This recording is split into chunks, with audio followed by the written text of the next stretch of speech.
अस्सलाम वालेकुम viewers, welcome back. हमेशा की तरह स्क्रीन पे मेरा फेसबुक, गूगल, ट्विटर और यूट्यूब का लिंक नज़र आ रहा होगा और साथ ही साथ मेरी ब्लॉगर का एड्रेस भी। किसी पे भी मुझे फॉलो करें, तमाम के तमाम लेक्चर्स वहाँ पे अवेलेबल हैं और सारे के सारे फ्री ऑफ कॉस्ट हैं, किसी के कोई चार्जेस नहीं है। अब हम चलते हैं अपने लेक्चर की तरफ। पिवट टेबल डेप्थ के अंदर हम लोग स्टडी कर रहे थे। आज का जो हमारा टॉपिक है उसमें हम मैक्रोस के ऊपर काम करना सीखेंगे और पिवट टेबल को प्रिंट करना सीखेंगे। लेक्चर नंबर ये 25 है और ये हमारा जो है लास्ट लेक्चर है। ठीक है, लाइट ना जाने का फ़ायदा उठाते हुए मैंने 2 लेक्चर ऑलरेडी पहले से रिकॉर्ड कर लिए हैं, तीसरा भी मैं आज रिकॉर्ड कर रहा हूँ ताकि आप लोगों को एक साथ में ये अपलोड कर सकूं। ठीक है, 2-3 लेक्चर मैंने स्किप किए हैं। इसमें सही तरीके से देखा जाए तो इसमें भी हमने पिवट टेबल को डेप्थ के अंदर नहीं देखा। उसकी वजह यह है कि उसके लिए मुझे काफ़ी मेहनत करनी पड़ती है और आप तमाम लोगों को पता है मेरे पास सिर्फ रात का वक्त होता है रिकॉर्डिंग के लिए और उसमें लाइट का इशू होता है, तो मुझे उनको रिकॉर्ड करने में 2-3 हफ़्ते बल्कि महीना लग जाता। ठीक हो गया, तो बहुत ज़्यादा मेहनत थी, इसलिए मैंने वो स्किप किए हैं। अगर फिर भी आप लोगों में से किसी को कोई चीज़ इसके लिहाज से पूछनी हो, पिवट टेबल के लिहाज से, तो मुझे ईमेल कर दीजिएगा, मैं उसका रिप्लाई ज़रूर करूँगा। तो अब हम चलते हैं अपने लेक्चर की तरफ। यहाँ से मैंने क्लोज़ कर दिया सब कुछ। ठीक है, तो ये मेरे पास ऑलरेडी डेटा इस वक्त मौजूद है। ठीक हो गया, तो सबसे पहले मुझे क्या करना है, यहाँ पे मैक्रो को रिकॉर्ड करना है। ठीक है, इस वक्त जो स्टाइल यहाँ पे मौजूद है, ठीक है, मैं चाहता हूँ कि ये स्टाइल मैं अप्लाई करूँ मैक्रो के ज़रिए। कहने का मतलब ये है कि हर फील्ड अपनी जगह पे आ जाए लेकिन मैक्रो के ज़रिए। ठीक हो गया, तो वो किस तरीके से होगा। सबसे पहले देखें, यहाँ पे आए मैक्रो के ऊपर और फिर आप यहाँ से क्लिक करें रिकॉर्ड मैक्रो और यहाँ से आप इसको मैक्रो को नाम दे दें। मैंने कहा माय सेटिंग का नाम दे दिया मैंने इसको और यहाँ से मैंने कहा ओके। और ये मुझे बता रहा है कि ऑलरेडी ये पहले से है, अवेलेबल है। मतलब कि अवेलेबल कह रहा हूँ कि ये पहले से मौजूद है मैक्रो। क्या मैं इसको रिप्लेस कर दूँ? ठीक है, अगर आपने कोई नया नाम दिया होगा तो ये पूछेगा नहीं, मैं फ़िलहाल इसको यहीं पे रिप्लेस कर देता हूँ। मैंने कहा यस। ठीक है, क्योंकि लेक्चर रिकॉर्ड करने से पहले मैं इसको टेस्ट कर रहा था कि आया कोई एरर तो नहीं है इसमें, तो कोई एरर नहीं था। इस वजह से मैंने वही नाम दिया जो मैंने पहले दिया था। तो इसने मुझे पूछा कि ये पहले से मौजूद है, मैं इसको रिप्लेस करूं कि नहीं, मैंने यस कर दिया। ठीक है, आप लोगों से ये नहीं पूछेगा।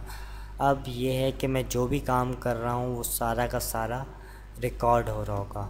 मैं आया यहाँ पे एनालाइज पे और सबसे मैं गया क्लियर पे और मैंने यहाँ से कहा क्लियर ऑल। तमाम का तमाम डेटा मैंने यहाँ से क्लियर कर लिया। अब मैं आया हूँ, मैं यहाँ से कस्टमर्स को मैंने डाला वैल्यू की जगह पे और फिर यहाँ से मैंने रीजन को डाला कॉलम की जगह पे। ठीक है, फिर ईयर को मैंने रो में डाला और सेम इसी तरीके से मैंने क्वार्टर को भी रो में डाल दिया। ठीक है, ये मैंने अपनी तमाम की तमाम सेटिंग कर ली। अब मुझे क्या करना है, मैक्रो को स्टॉप करना है। मैं व्यू पे जाता हूँ, मैक्रो पे जाता हूँ और यहाँ से स्टॉप रिकॉर्डिंग को क्लिक कर देता हूँ। अब ये मेरे पास रिकॉर्डिंग क्या हो चुकी है, सेव हो चुकी है, जो भी मैंने मैक्रो यहाँ पे इस्तेमाल किया। अब फ़र्ज़ करें यहाँ से मैं ये सारी चीज़ें रिमूव कर देता हूँ। एक चीज़ मैंने यहाँ पे सिर्फ छोड़ी हुई है, सम ऑफ कस्टमर। ठीक है, बाकी सारा डेटा मैंने यहाँ से रिमूव कर दिया। अब मैं चाहता हूँ कि सारा का सारा डेटा मैक्रो के ज़रिए अपनी असल हालत में आ जाए।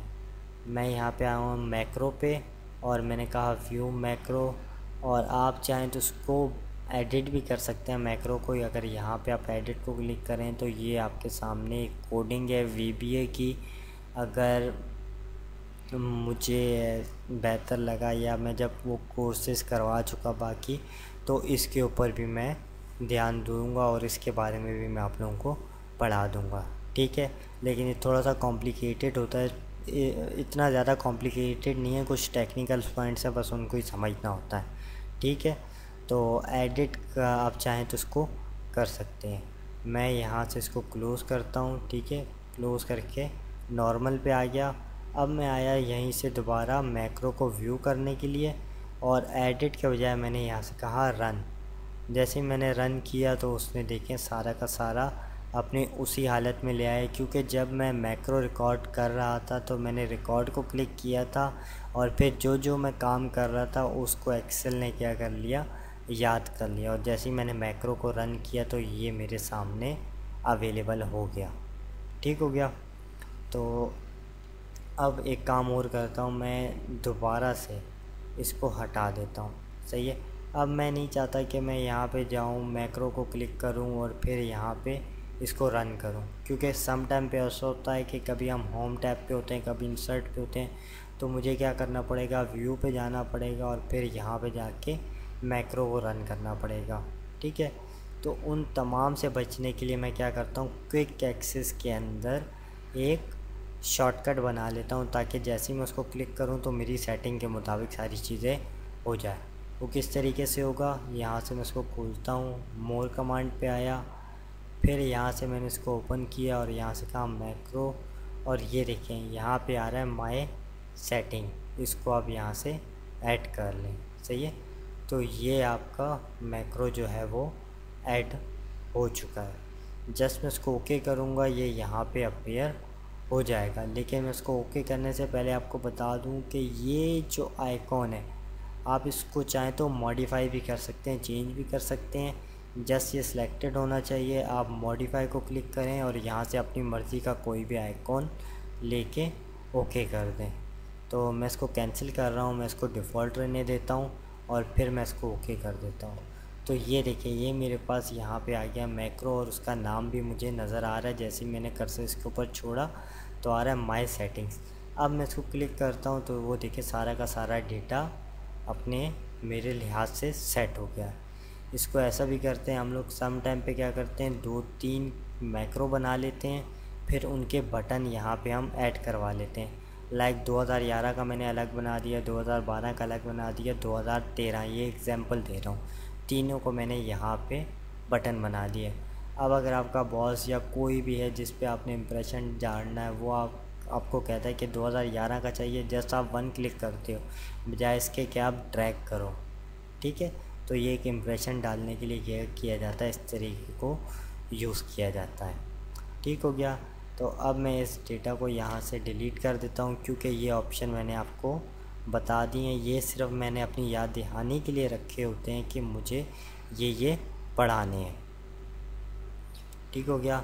अब मैं बात करता हूँ प्रिंट प्रीव्यू की, सही है। प्रिंट प्रीव्यू किस तरीके से लिया जाता है, कीबोर्ड के ऊपर से कंट्रोल के साथ पी का बटन दबाएं या फाइल पे जाएं और यहाँ से ले लें प्रिंट को, तो ये आपके पास प्रिंट आ रहा है, ठीक है, प्रिंट का प्रीव्यू आ रहा है।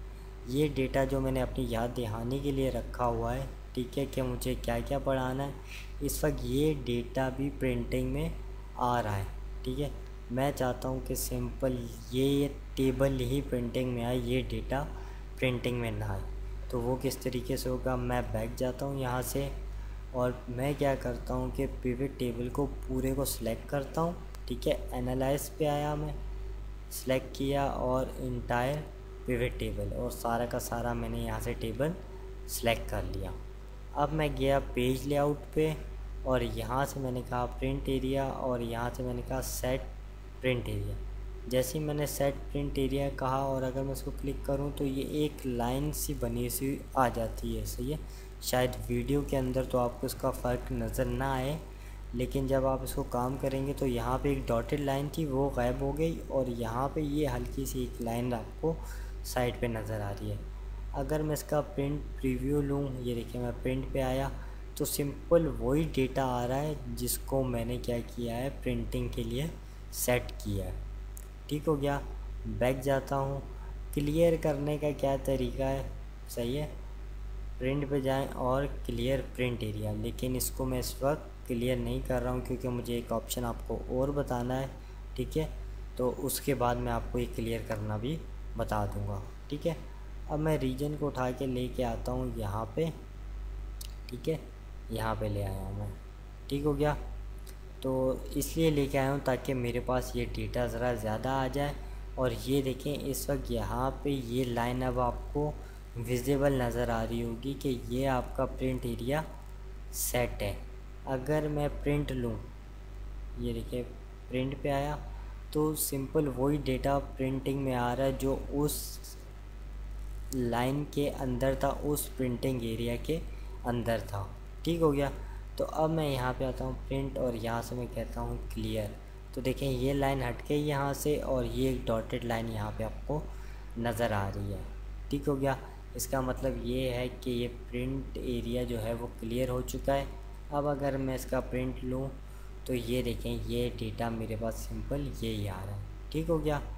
अब मैं ऐसा करता हूँ, बैक जाता हूँ, इसको सिलेक्ट करता हूँ, एनालाइज पे आया, सारा पिवट टेबल सेलेक्ट किया, पेज लेआउट पे आया और इसको मैंने यहाँ से प्रिंट का एरिया सेलेक्ट कर लिया। ठीक है। अब ये मेरे पास प्रिंट का एरिया है। अब देखिए फाइल पे मैं आता हूँ और प्रिंट पे आता हूँ। ये मेरे पास पहला पेज है जिसके ऊपर मेरे पास रो लेबल और सम ऑफ कस्टमर लिखा हुआ आ रहा है। लेकिन अगर मैं सेकंड पेज पे जाता हूँ तो यहाँ पे मेरे पास वो हेडर नहीं आ रहा। ठीक है। तो इसलिए मुझे नहीं पता चल रहा कि ये क्या है और ये क्या है। मैं चाहता हूँ कि मेरे हर पेज के ऊपर ये हेडर रिपीट हो। ये तो 2 पेज हैं, अगर 10 पेज भी होते तो मैं एक एक पे कॉपी पेस्ट नहीं करता, बल्कि एक्सेल को ये काम करने देता, वो खुद ही ऑटोमेटिकली सब के ऊपर पेस्ट कर देता। पेज सेटअप आप यहाँ से भी जा सकते हैं और एक यहाँ पे पेज लेआउट पे ये जो एरो बना हुआ है आप इसको क्लिक करें, दोनों एक ही चीज़ है। ठीक हो गया। फिर यहाँ से गया शीट के ऊपर और फिर मैंने यहाँ से कहा रो टू रिपीट एट टॉप और फिर मैंने उस रो को क्लिक कर लिया। उसके सामने ये जो नंबर आ रहा था मैंने इसको क्लिक किया ताकि इंटायर जितनी लंबी भी रो हो वो सारी की सारी इसमें आ जाए। फिर मैंने ओके किया और फिर यहाँ से ओके कर दिया। ठीक हो गया। अब अगर मैं इसका प्रिंट प्रीव्यू लूँ, ठीक है, ये पहला पेज, सेकंड पेज पे आता हूँ तो देखें यहाँ पे भी मुझे ये हेडर नज़र आ रहा है। रिमूव करना है तो अब मैं यहाँ से चला जाता हूँ पेज सेटअप के ऊपर, शीट पे आया, ठीक है, और यहाँ से अगर मैं क्लिक कर रहा हूँ तो ये देखें कि मुझे क्लियर नहीं करने दे रहा। सही हो गया। तो मैं इसको यहाँ से कैंसिल कर रहा हूँ, बैक जाता हूँ। अब मैं इसको यहाँ से क्लिक करता हूँ क्योंकि वो प्रिंट प्रीव्यू का एरिया था, सही है, इसलिए उसने मुझे वहाँ पे इसको क्लियर नहीं करने दिया। ठीक है। मैं यहाँ से इसको क्लियर करता हूँ और फिर यहाँ से ओके कर देता हूँ। ठीक हो गया।